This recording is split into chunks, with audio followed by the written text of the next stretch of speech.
And that's a huge market. So how is that happening? How are they not getting banned? That Ask the crime junkies. That's not a play on it. They ripped us off. Did they? No. Is crime a franchise? No, but the format. It seems like they have similar elements to it. Usually someone's dead at the end. Typically. Or at the beginning. Yeah, that's very true. Hold on, let me change this. All right. Evil Dead 2, Chris. So our typical format, we go scene by scene through. I give some of the fun facts, the trivia about it. A lot of that's in the last episode. But this is Chris's. Is this your first foray into Evil Dead 2 besides just seeing little bits and pieces?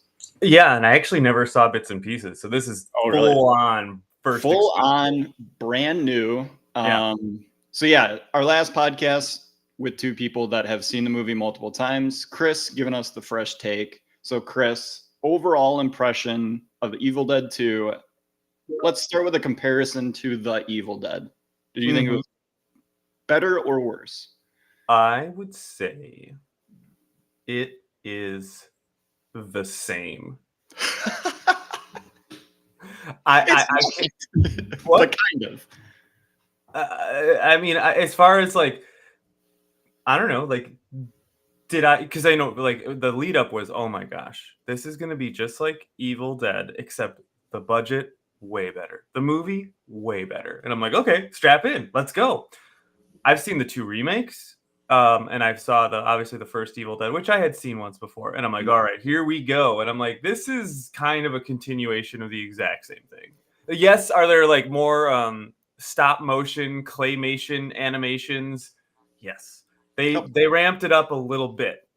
Yeah. But overall, it is still a, very, campy, cheap, bad looking. I mean, like it's like, well, it looks bad. Yeah, it looks bad on purpose.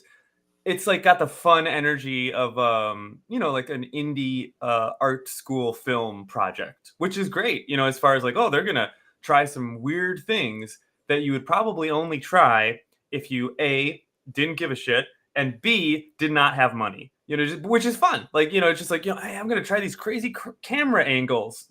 Creative. It's, kind of like some stuff that we would do if we were early, like, if I was just starting and trying to do tricks and play around with things to see the effect that they would have, yeah. So like as an exercise, I think it's a successful exercise. It's fun. Is it funnier? Is it funnier than the first one? Shoot, I mean, I don't know about that. I'd say it's just even the same. Yeah, I got a lot of just like it's the kind of the same thing, except we'll have claymation and we'll have this element of Ash as the guy that's in the house that he's just there because apparently they were like, we need to bring him back. I don't know. Just yeah, he'll go there in the beginning. Don't worry, it won't make sense, but it's fine. He will be there. He will have blood on his face, and maybe this will help you out a little bit. Sure. So Evil Dead 2, though it is basically a remake of the first movie, is a continuation. So like the first 5 minutes of Evil Dead 2 is the Evil Dead just without all the friends. It's just Ash and Linda. So Evil Dead 2 is the next day. So Ash like kills Linda, who Linda is his girlfriend from the first movie. Okay. She's played by a different actress in this movie. So like it is convoluted. But like that is what's going on in the story. Is this is now day 2 of Ash and he in wants the to cabin go back there? Well, he's stuck. The bridge is up. Okay, but why is he bringing someone there that clearly like seems brand new and like they don't know where they're going? Because they are recapping the first movie. So imagine that The Evil Dead and Evil Dead 2 are just one movie, and that is Evil Dead 2. Yeah, that's convoluted, makes no sense at all, very confusing, not even all the right characters. The first movie was made for $400,000. I know, but this next one was $3 million. Just why the whole beginning? What the fuck? I mean, it just They're recapping the first movie. But they're recapping it with different actors and with not all the actors, and it's kind of recapping it. It just seems like a mess. Well, yeah, I mean, they're basically like, hey, this is what happened in the first movie, whatever, it doesn't really matter. Now we get to do what we actually want in this one, which was Raimi essentially wanting to get to Army of Darkness because that was like which seems horrible, by the way. I think like I was like, oh fuck! Like when it ended, I'm like, so now there's going to be this. You know, I mean, we have covered Alien vs Predator, so and some of the Terminator movies that are pretty terrible. And Die Hard. Army of Darkness. Who knows? Yeah, so like it seems like this is one of those things that's more of an important historical entry in horror, in low budget horror, in so bad it's funny and good horror, VHS, the rise of VHS on horror, the rise of things that were definitely left of center that were gained cult popularity because and again, the ability for something to have a cult status due to the rise of VHS at the exact time, that was also, I think that's definitely a big part of this story. Yeah. And so like it's cool, and are all these special effects, which the way I kind of look at this entire movie is it's an hour and a half of like special effects, like low budget special effects. As far because really it's just like, all right, now this thing's coming out of the wall. Okay, now she's possessed. Okay, now this guy's coming out of the wall. All right, now there's that's fine. That's what it is. If there is any semblance of a plot, it does not matter, and it is dumb. Whatever. That sounds. I can explain the plot to you. I get it. They need to get the pages. They have to, say. Annie, her parents were there, and her parents, blah blah blah, and her mom was. It's totally fine. Annie, Henrietta.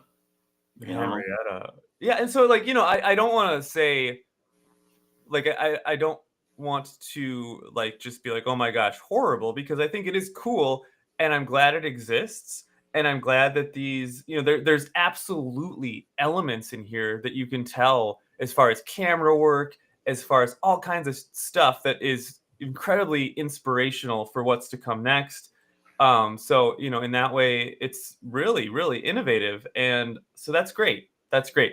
It's like a really cool, exercise, really cool film exercise and a moment in history. As far as a movie to sit down and watch and be like, whoa, no, not for me. It's kind of like, okay, it's not scary, and it is repetitive.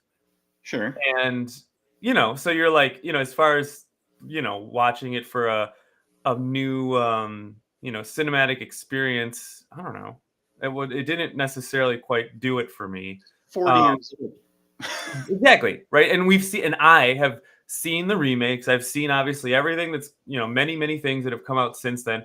So of course you look back, and not only time comparison, let's just do it this way.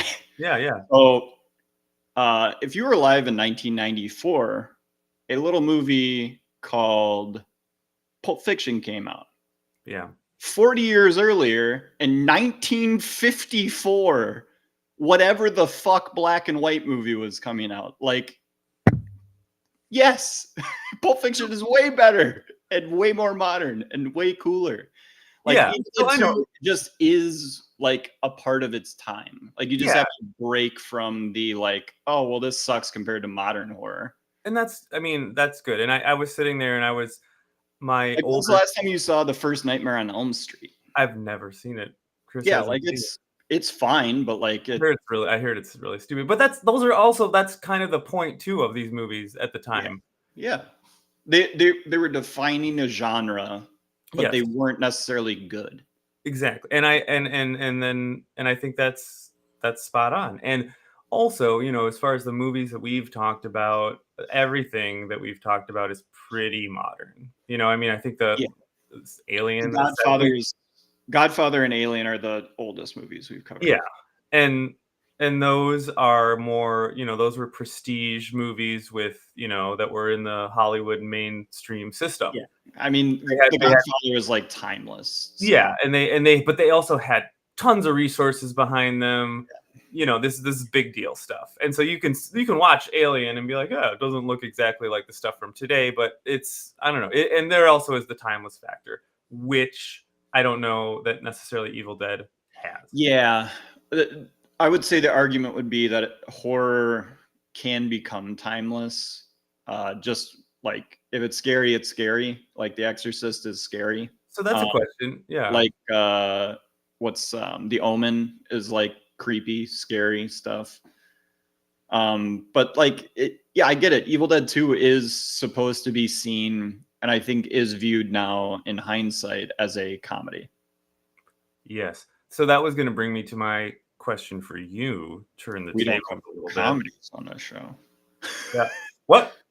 I said we don't cover comedies on this show, so we don't. We can't. What are we doing? Boot! Abort! Does that get you in trouble if you say that word? I don't know. I mean, I don't even know anymore, Chris. I just figured that my face being on video is. Is that why you're wearing the sunglasses? Are you trying to go like incognito? Like this isn't me? Yeah. He's trying to pick up a package indiscreetly. Yep. Boys, this is my thoughts on Evil Dead 2. You're never gonna find me. I'm in a bunker. I'm not a Cubs fan either. Yeah, it's giving it away. Did you? I saw something online that like Ben Affleck, when they were making the David Fincher Gone Girl, David Fincher wanted him to wear a Yankees hat, and they put down production for 4 days because there was a discrepancy, an argument over Ben Affleck wearing a Yankees hat. He said, "I won't do it." Obviously, he's the Boston guy. Great Boston accent there. But they eventually Fincher gave in, which I mean, and they let him wear a Mets hat, and that was a big I remember. thing. Yeah, it was the Mets was yeah. I love that movie. We talked a little bit about Fincher on the last.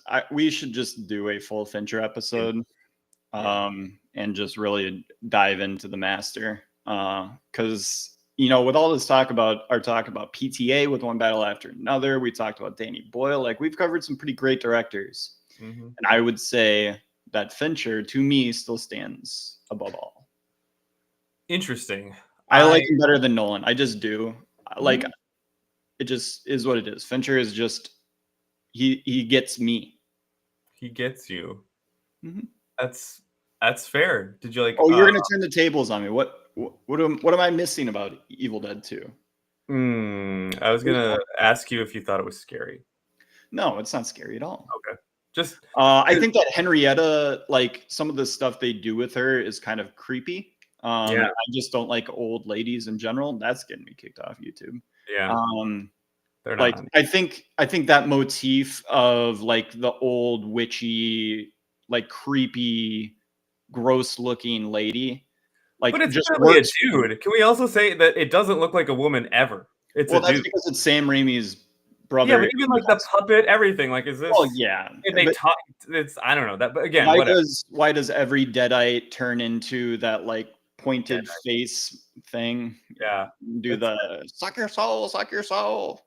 I'll swallow your soul. I'll swallow your soul. I'll swallow your soul. I'll swallow your soul. So Bruce Campbell, we had talked about it on our first episode. I had kind of teed you up. Is Bruce Campbell good in the first movie? No. Is Bruce Campbell good in the second movie, Chris? I don't know of his pedigree, but I think he's really. I would say this is what he's most known for. Well, sure, but like I think he's in every Sam Raimi movie too. Go ahead. I think he's giving it his all. He's really giving it his all. Now, is he like, I mean, it's all, that's the thing, because all of it is like kind of bad, but then it's like, this is almost like a hack, and this is something as someone that has never wanted to appear like they're trying their hardest to the people in the world. It's a hack. Is that like you're like, oh, well, it's not supposed to be good, and then any discrepancies, any deficiencies that you actually have in the film, you're like, yeah, it's by design, man. I would say that Bruce Campbell is doing exactly what Raimi wanted. Sure. So in that standpoint, he is good. because I think he's doing what he was asked. And like he pulls a couple faces in this that become like iconic shots. Like after he chainsaws off his hand, like the blood splattering, looking straight in the camera with the Dutch angle. Yeah. Like that's super cool. The when he's doing the crazy laugh as the cabin around him is like cackling too. That was like wild. There's some really cool stuff. Groovy. Like groovy. That's what I was gonna say. Yeah. When he puts chainsaw. It's fine. I mean, it is what it is. It does what it is supposed to do.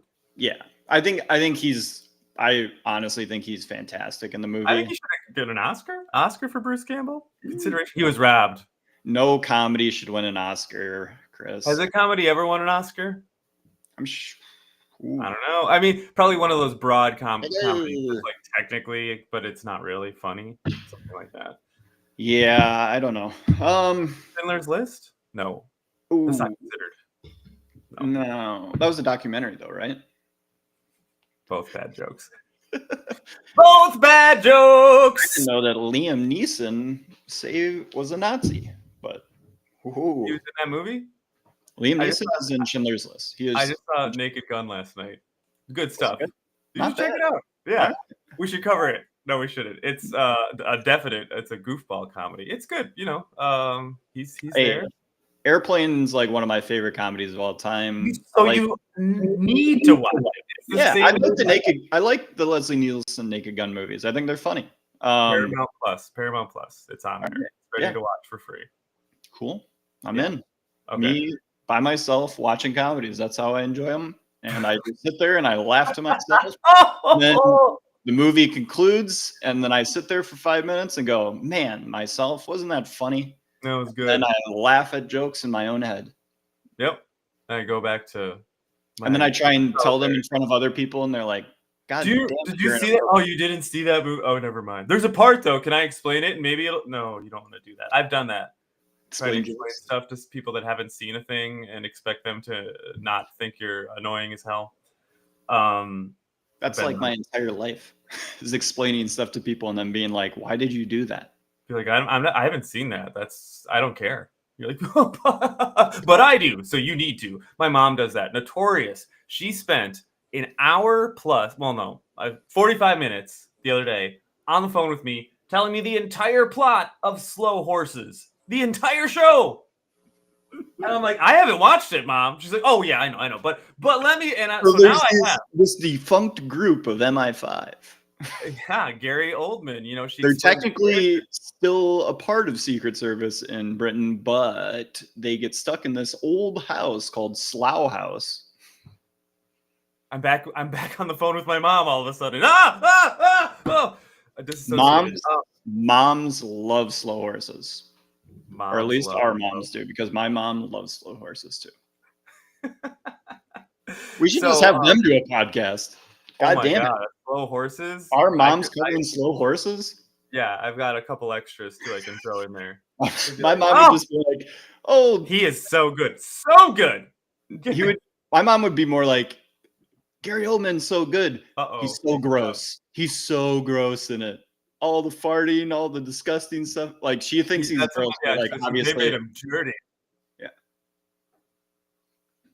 But yeah, the main guy in that show is actually really good. I watched him in another Paramount Plus feature called The Gold from BBC. The Gold. And it's good. Was it? Wait. Was this City Slickers 2, The Search for Curly's Gold? I wish. How have we not done that franchise? City Slickers. I think there's only 2. I know. I've only seen the first one. The Search for Curly's Gold. With a title like that, you think it's bad? It's not. I actually liked the first one. Yeah, I mean, it was a hit. Got a sequel. All those were hits. Like all those like comedians of old, the Chevy Chases, the Bill Murrays, the Billy Crystals. Like they had huge hits that like turned them out. Only people in their 40s and 50s tell you are the best comedies they've ever seen. And no one else really we got so spoiled, like my era, like 30 to 40, got so spoiled with the 2000 to like 2015 comedy run. Like what? The Seth Rogen stuff? Yeah. So like Anchorman, Yeah. all that stuff. Like that became our comedy. Well, and the Sandler in late 90s. So like Sandler into Anchorman, into A Hangover, all that sort of stuff. We just then took all of the 80s and early 90s comedies and just like, don't need those. Man, you're losing some good stuff there. Like Airplane? Yeah, Airplane's good. Airplane's good. Naked Gun. I mean, OJ, hilarious. Yeah, I don't like watching films with convicted or not convicted. He was convicted in a different crime. I'm getting my stuff.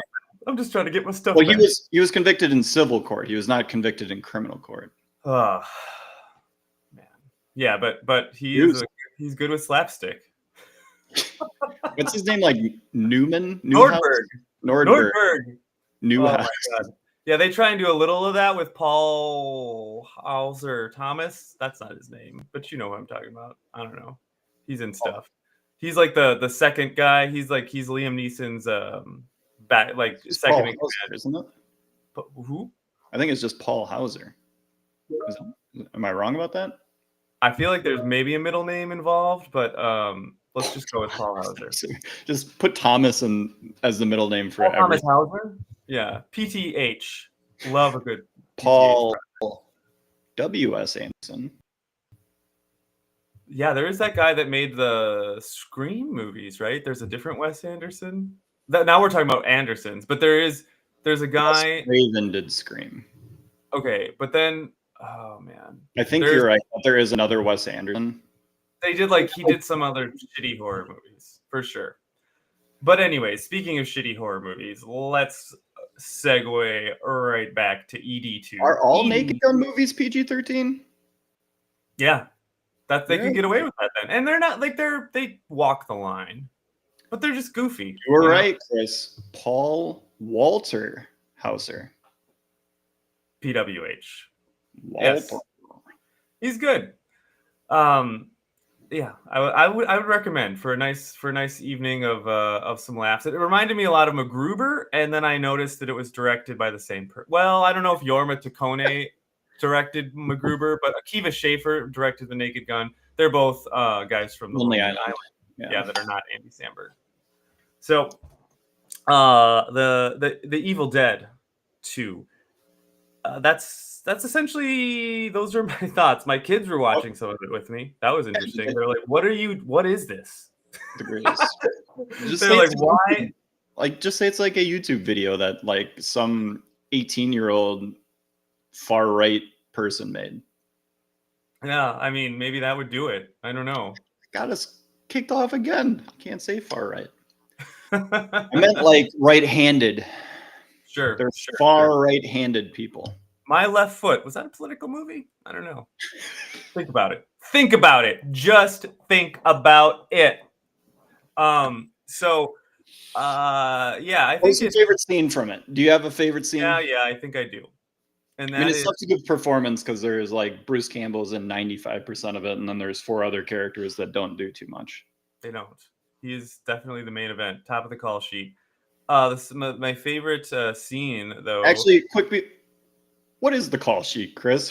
What is the call sheet? Who else is on the call sheet? You said he's. Oh, sure. I mean, I have to look it up. I don't know these actors, but let's just look it up, Chrissy. Look it up. So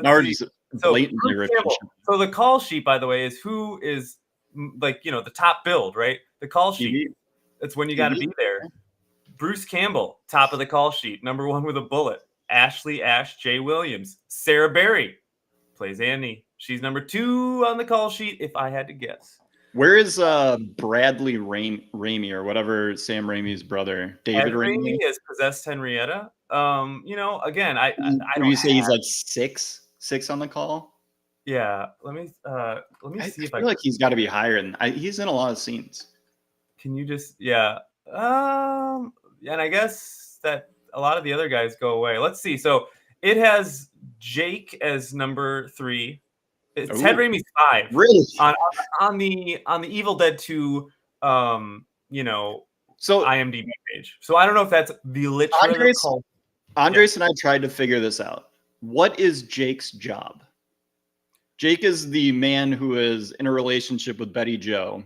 It appears that they have like a tow truck that he is driving, but he has been called out to take a look at a bridge that has been destroyed. Why would a tow truck go out there? Well, it's a small town, so the guy that does the towing is also the guy that fixes the bridge. He just does all anything road related. He's like, he's the road right, guy. If it's a road, if it's a car, if it's anything that has wheels or has wheels on it, you're gonna talk to Jake, and he is. Why would he have had to go out there? And who gave him the call to go out there? Because it feels like whoever called him to go and check this out could have just explained the situation, and he would not have had to drive out there and then take a look and be like, what are we going to do with this? That is my favorite part of like people that are like contractors or something. Like you come over to our house like, yeah, I want to add a new addition to this bad boy. And like you explain it to them beforehand. They still have to come all the way out and really just talk you through everything that you talked over the phone one more time as they take a look. So maybe that's what he's doing.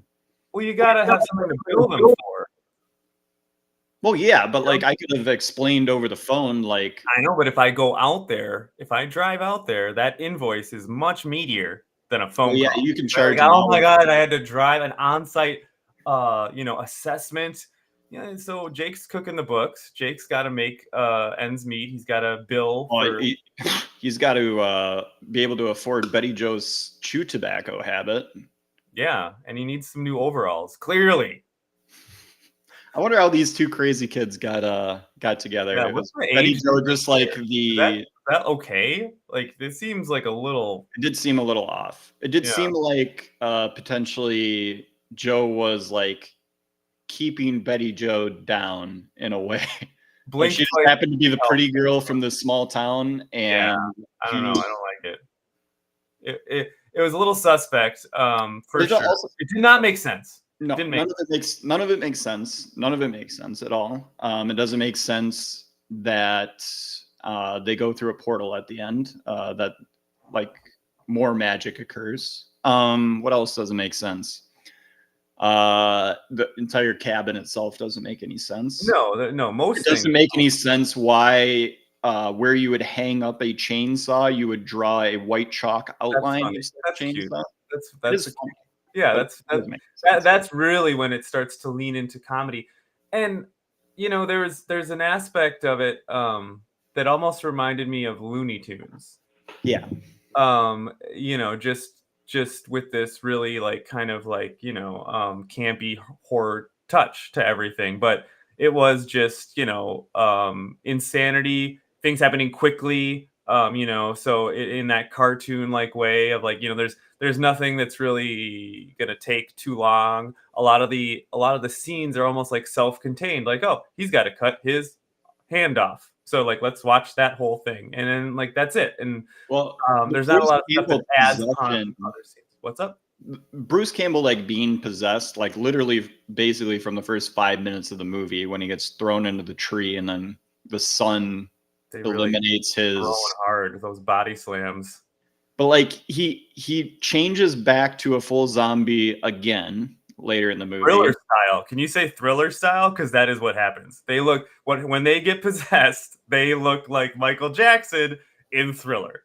They do, yes. Yep. Like as far as their whole transformation, like, oh, so you now have really defined cheekbones and yellow eyes. And though like, oh, that's defined cheekbones, yellow eyes equals possessed zombie. So but my favorite scene, let's talk about that, which is when it's with Jake from the road crew. From State Farm? Yeah, Jake from State Farm. Maybe he was, like that's just their like, their shitty doing an insurance assessment. Their shitty their shitty branch out there, and do you think that as destroyed as that bridge was, do you think that insurance would cover that, whatever insurance the state or municipality that built that bridge, do you think they had that bad boy insured? Well, I wonder if it goes. The premiums are higher because it's on an ancient burial ground. Well, and it seems to like be the only connection other than a secret pass to this island woods area that has a single cabin that is like the highlighting feature of this area. Yeah. Like this person built this cabin out here, so we had to build a bridge, and now that is the only way to get there unless you know a local. And like, what are the locals? Like, who lives there behind the cabin? Like, where is a Joe cabin and in a Betty. neighborhood? Do those ghouls have like a watering hole that they go to, or like a local anything? Or is it just a cabin in the woods? I have no idea. I mean, who knows how long the professor and his wife were visiting the cabin, how much a part of the community they were. Like, we know that none of like the crazy stuff happened until he started reciting, words from the Book of the Dead. You can't do that. Very, very unprofessional. Don't do that. Go with that recitation. This recitation and the second recitation. She's interesting actors all around. Favorite scene is when Jake gets fed to the floor. Jake gets grabbed, I believe, by the ghoul of Henrietta. He does, and dragged into the cellar, and it essentially just like a full water cannon full of blood. Like they've just like gone down one of those like water rides, and it's just like everywhere. So much so that you can hear the liquid pool up on the floor. You can see it kind of. So much is happening that it can't even be absorbed. And you can see that it's clearly water, red water of some sort. Not necessarily a consistency of blood, but it's. I mean, it's just so extreme. I think that was one of the maybe most iconic. I don't know. I'm making this up, but I think it's very iconic because the whole idea of really schlocky, campy horror of just having blood like squirt out in a way that's clearly not real is a tradition that's been carried on, and you see that in a lot of the modern exploitations. You see it at the end of Once Upon a Time in Hollywood, for Christ's sake. You see it at war concerts. You see just like this ultra violence, this ultra parody of actual violence, but it's kind of also disturbing, but it's also funny, and it's clearly not real. I don't know. I thought that was when they turned it up to 11, and I thought that was very recognizable. And that, of course, they do that in the remakes. It's like that, just that full on over the top. Yeah. ChatGPT has just confirmed Tony Gardner was on the makeup crew for Michael Jackson's Thriller. He also worked on Evil Dead 2. Hell yeah. Great fucking pull, Chris. Well done. I know what a video, what a song, right? I mean, do you know Vincent Price? He got offered like something like $1,000, or he could have gotten like residuals on the song, and he was like, Who did the guitar lick for that? It's somebody famous. No, that's Bad, or that's a different song. And it's yeah, you're right. That's Bad. And isn't Bad directed by Scorsese or something? Probably. I don't know. That's awesome. I know Scorsese directed one of the Michael Jackson. I can't remember if it's Bad or Thriller. Bad, and then there's also Beat It. Bad and Beat It are the ones with guitar riffs. Thriller, no guitar riff.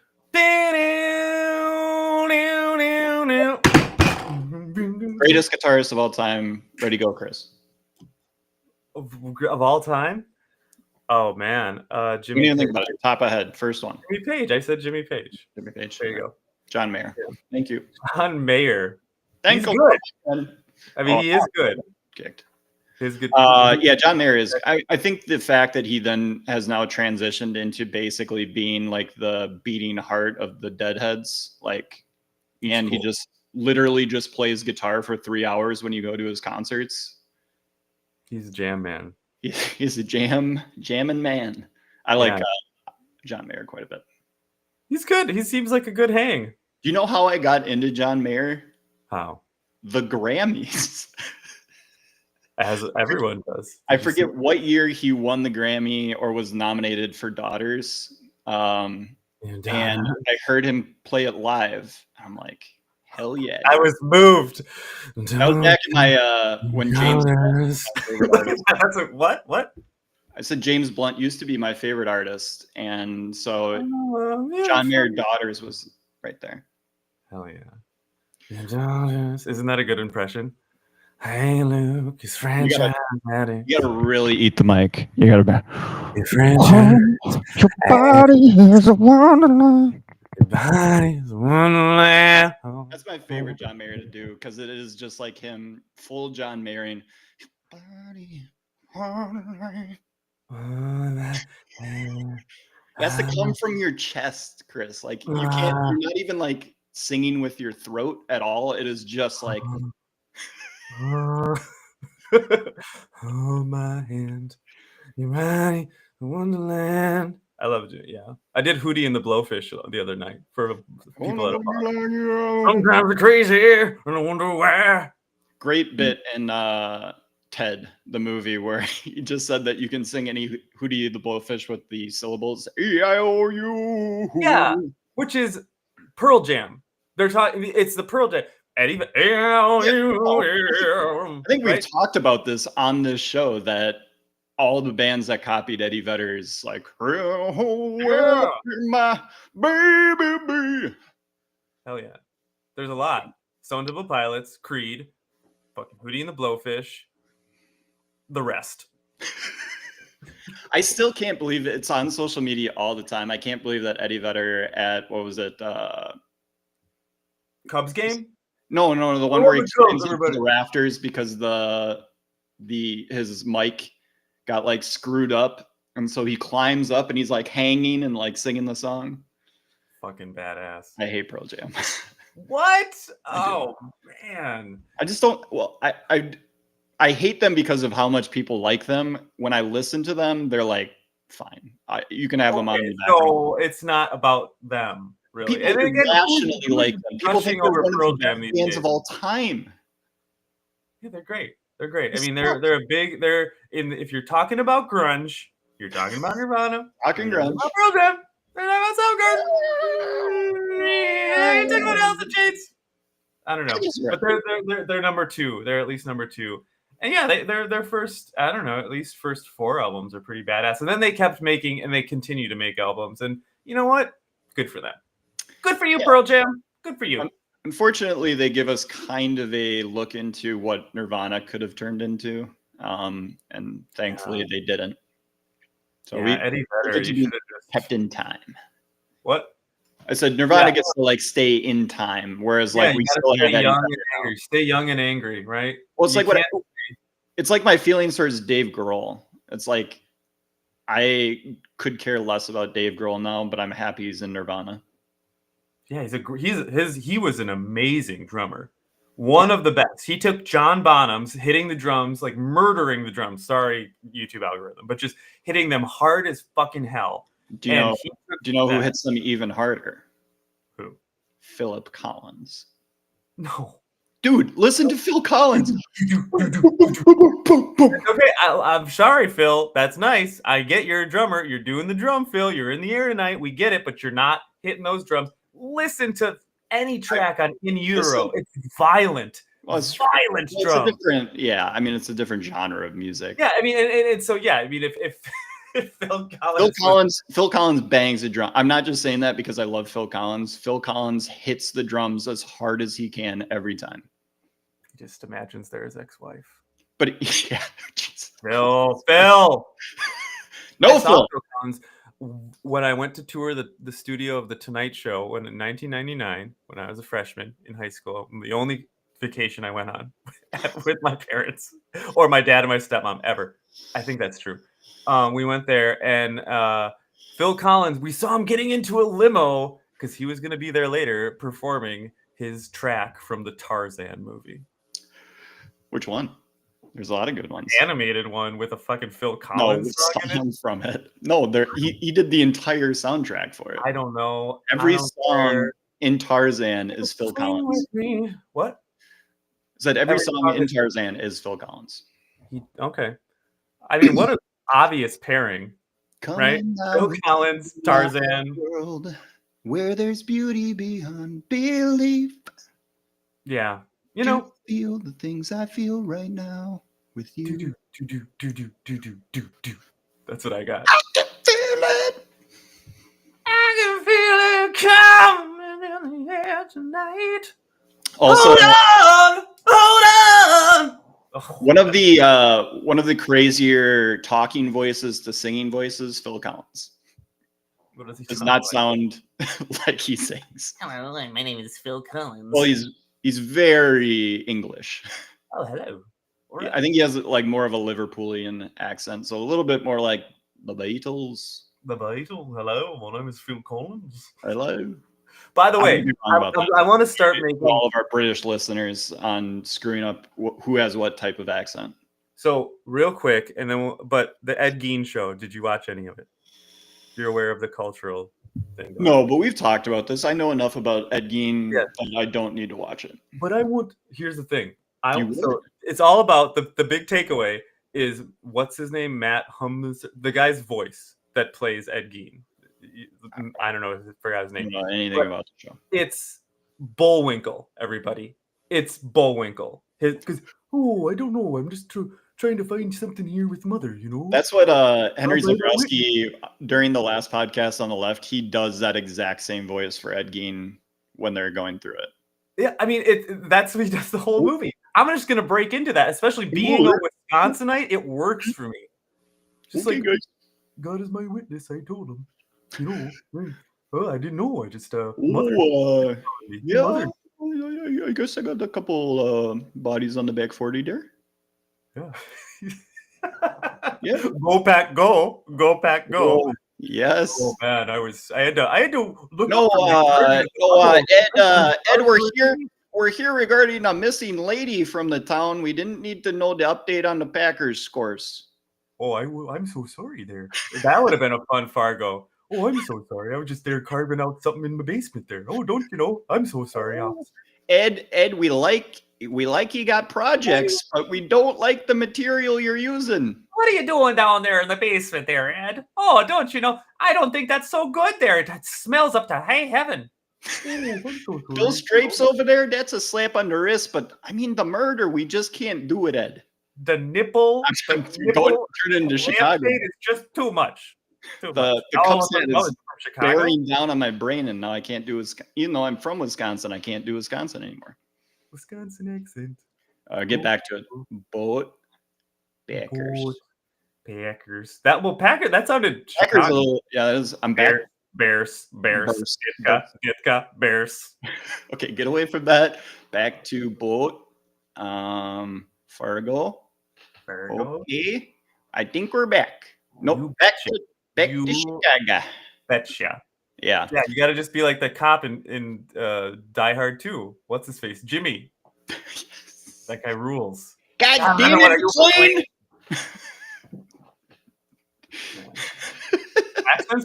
Accents are fun. I love them. The Chicago ones are great. I could just watch. Could we? No, we can't. Not a lot of Chicago franchises. That's the Cubs, the White Sox, the Blackhawks, the Bulls. Doubles. The Dickas. Chicago. I mean, whatever. We've got the Second City. That's a franchise. Oh, the Chicago Fire, the MLS team. I believe there's a like poorly. Like that was named in bad taste. If we're talking about history, right? Like the Chicago Fire was tragic. Yeah, but it's iconic. Iconic fire. One of the most iconic fires of all time. The Chicago Fire. San Francisco. Name a more iconic fire. Name a more iconic fire. Every fire in California every year. I don't know about that. They happen so often. They just blend together in my mind. That's the Chicago Fire. That's one you don't ever forget. And that shaped the city. I'm Jody Comer. I'm smoking my cigarettes in the laundromat. I'm telling you all about the guys in the bicycle gang. Okay. That's actually people out there that have not seen that movie. That's really close. I love Jody Comer. I fucking love it. I love it. I was listening to a podcast the other day that they were talking about the bike riders, and they're one of them was like, yeah, my girlfriend was like halfway through the movie was like, I can't do this anymore. I can't listen to her. Give me more. Give me more of it. Oh, Jody Comer. All right. I gotta run pretty soon here. Yeah. Let's wrap it up. Wrap up here. Evil Dead 2, Chris, you liked one of the better scenes. I'm a big fan of the hand scene, especially after he's been knocked out.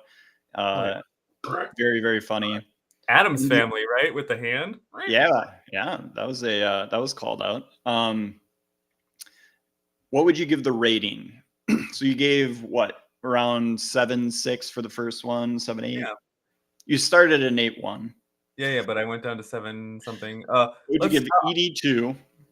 ED2 will like give it 1. Like, so let's pretend I gave it a 7.7.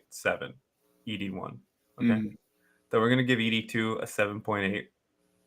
We're gonna give it 1 a little higher because like some of the maybe 7.9 because some of the special effects also reminded. I don't know if you guys talked about this. Beetlejuice. Oh, you haven't fucking seen Beetlejuice. Oh, neither of us talked about Beetlejuice. He talked about it. No, neither of us did. Oh man, I'm sure Andres has seen Beetlejuice though, but he's not gonna get that out of me. Like I'm not gonna. People have seen fucking Beetlejuice. Good lord. Some people. Oh my god, we should do a Pee-wee franchise, by the way. Okay, that's another story.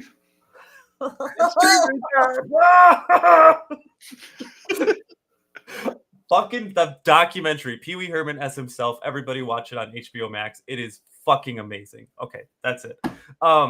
7.9 because like some of that stop animation stuff, the long heads and the heads on the end, like that there's a lot of some of that is in Beetlejuice. I am curious if Tim Burton was directly influenced. Yeah, I mean it's a little bit of Labyrinth in there. Yeah, good stuff. So 7.9. I'll give it an 8.2. I just think that because the first movie like kind of defined the cabin in the woods genre, this is just a re-up of it. It's a better movie. And so I think mostly just because of how historically relevant it is, gets it up into that 8 category. I totally respect that. And the significance of this is not lost on me. I think it's great. I think it's very cool. I think it's good to take some of these like iconic movies that people, especially movie lovers, just give a pass to all the time and kind of take them to task a little bit. Yeah, like Evil Dead 2 is iconic and all that, but a lot of people will cover it and just be like, yeah, it's awesome. Like there's nothing wrong about it. Like you guys don't get it if you think there's anything wrong with it. It's like, no, it can be taken to task. Like same with the Godfather, like Godfather 1 and 2. Like I'm sure I could find something if I really thought about it that doesn't work. Wedding scene too long. Too long. I think the lighting in the back right corner of second scene, not good. That cat, not believable. His wife doesn't talk until she dies. It's a very significant thing, very culturally significant, very cool to horror a genre. I love, it also, the impact on the VHS market. So all of that, very, very cool. The movie itself, especially sitting down and watching it right now, kind of more of an exercise than a like, oh my gosh, I'm watching something amazing. You have to watch it in the context of this is important because of history. Yeah, and I would suggest watching the Evil Dead and Evil Dead 2 back to back. I think that's the best double feature that you can do. Although you could just do Evil Dead 2 and Army of Darkness. But I don't know enough about Army of Darkness yet to recommend that. So I would do the first two. We will. Special guest, our buddy Sam, who I believe has been on 2 other episodes with us, but this will be the first time that you get to see his beautiful mug. He looks like Matt Damon. He does. But hotter. Yeah. It's unbelievable. I know. Is this Damon? Speaking of hot, thoughts on Diane Keaton? We lost her. She was in The Godfather. That's the only reason why I'm bringing it up, is that we did cover her in one of our franchises. But Diane Keaton, a legend, lost. Yeah, rest in peace. She was great. I don't know if I've been. I'm definitely familiar with her work. She's great.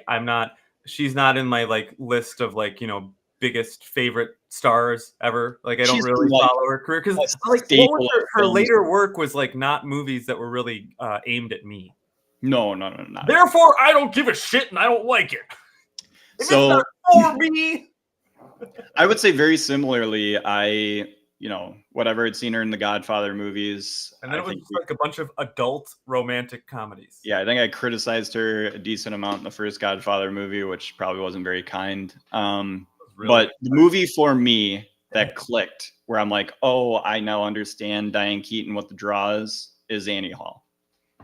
Never seen it. But Chris won't see that because he doesn't. I will see it. Want to give any credit to Woody Allen. I mean, he's definitely weird. He's definitely problematic. There's no fucking doubt. You would love Annie Hall so much. Like it's going to be your new favorite movie after you watch it. Okay. Yeah. I'll watch it this afternoon. Whoa. Maybe. Right. Well, I shouldn't say that. I will watch it. I will watch it. Yeah. Rest in peace, Diane Keaton. Part of our Godfather movies, I think we agreed that she's better in 2 than she is in 1. She's obviously more involved in 2. But yeah. Is she related to Michael Keaton? I wish. I don't think so. Damn. If Michael Keaton ever died, I'm going to be crying for days. He is a fucking legend. He is. Yeah. Well. He's a dude. That was fucking Batman and like Beetlejuice, and he speaks to me. So like, fuck yeah. I can't relate. But that is also true. I love Michael Keaton. So we still have one good Keaton left. One good Keaton. Buster gone. Diane also gone. Buster Keaton, the first Keaton, the last Keaton. Starring Daniel Day-Lewis as Michael Keaton. That'd be hilarious if there was like a 22-year-old actor or actress that breaks on the screen that's also last name Keaton. The Keaton legacy continues. The legacy continues. I feel like there's a football player that was that's a running back on the Ravens that might be named Keaton as well. Keaton Mitchell. There was you're right. Yeah. There was a guy on the Badgers basketball team in the early 2000s named he also went to high school at Memorial High School in Madison. I do not believe he went on to play in the pros, but he was a rather successful college basketball player named Keaton Nankivell. Nankivell, that's cool. Nankivell. So he was a big deal in my hometown of Madison, Wisconsin, and then he played for the college that is located in Madison, Wisconsin, and he was my favorite player for the 4 years that he was there. Last thing, we'll talk about sports. I know you're sad about the Cubs loss, but are you loving the fact that the Brewers are just getting railed by the Dodgers? though I have a German heritage, and Schadenfreude is an important part of being German, in which you take pleasure in the misery of others. Yeah. I thought that was how you live. I don't know. Is that weird? No. I would say that I just expected the Dodgers to beat the Brewers, so I'm not like happy that the Brewers are losing. This is what I expected. Just like I expected the Cubs to lose to the Brewers, so like I just got what I expected. You think? Yeah, and obviously the Cubs would have lost to the Dodgers, in your opinion. Yes. Oh, yeah. It would be even worse than what the Brewers are currently doing. Like by like game 3, the Cubs would have been like, well, we don't have any pitchers left, so like, we just concede? It's gonna be rough, but it's been fun to watch. Yeah, go Brewers. All right, so Army of Darkness is coming up next. We're excited. We're loving it. This is a fun franchise, and we'll see you soon, right? You bet. Yeah, next week we'll be on. Again, subscribe. We are getting more people checking out the content, but not a lot of people subscribing and commenting or anything like that. So trying to build a community. So we need people to be commenting so that we have stuff that we can respond to and you can be more part of the show. Be a part of the show. Yeah, like we're very open to criticisms, critiques, and criticize the hell out of me. Yeah, don't compliment anything that I do because I will not believe you, and it doesn't matter. Please compliment me. You can do that for Chris. I live off validation. Post all comments towards Chris. But yeah, a lot of stuff. We got clips coming out all the time, so follow us X and YouTube and Facebook and Instagram. Everywhere. Also, we did. So I split the show I did with Andres into us talking about Evil Dead 2 and then us for an hour and 45 minutes just talking about movies, because that's where the conversation ended up going to. If you want to hear any of my rankings of Christopher Nolan movies, Paul Thomas Anderson movies, what else did we do? There was at least one more where I really did my 5-to-1 on there. Sure. But yeah, we talked about a bunch of them. We talked about how Spider-Man 2 might be the best Spider-Man movie. Even though Across the Spider-Verse is loved by lots, I disregarded it because it is animated, and I put those in a different category. Yeah. All right. Cool. Well, yeah, everyone check that out. That sounds good. I hope to be on an episode with Andres. Yeah. We will have him back on in the future. Yeah. He had a good time. I had a good time with him, and he is very knowledgeable and can keep the conversation going. So yeah, it's great. Yeah, it's nice when we can bring a guest on and any movie I pose and bring up, they've seen. So very helpful. That's nice. That is Until then, enjoy your spooktacular October, and we'll see you next time for Evil Dead Army of Darkness. Thanks, Chris. No! So we'll end the podcast like that movie ends. No! See you later, Luke.